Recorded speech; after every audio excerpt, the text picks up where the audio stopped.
Hi, my name's Mark. I'm the City of Bayswater's consulting arborist.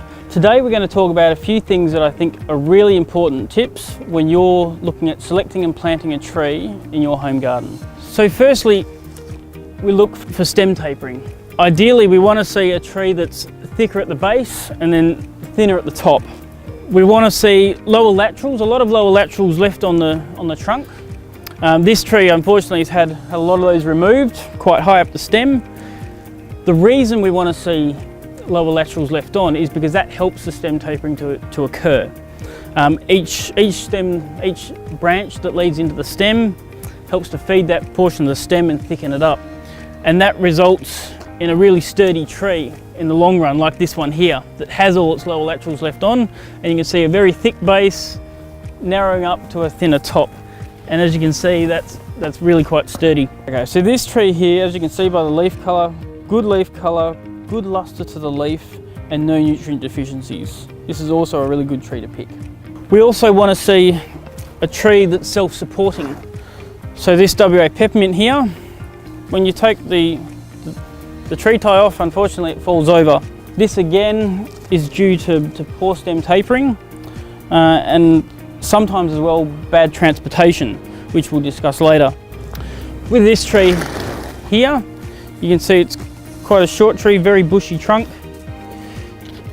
It's got a reasonable amount of good thickening going on and a lot of lower laterals left on. Smaller trees, I believe, are better to plant than some of your larger semi-established tree stock. Ideally, this size here I think is the best size to plant in your home garden. I know a lot of people like the look and that instant feel of a semi-mature tree, but planting smaller tree stock will establish better and will often surpass those semi-mature trees in a very short amount of time. So when selecting your tree species, it's important to consider things like the location it's going to go in, the eventual mature size of the tree, its proximity to things like your house, your shed, paths, driveways.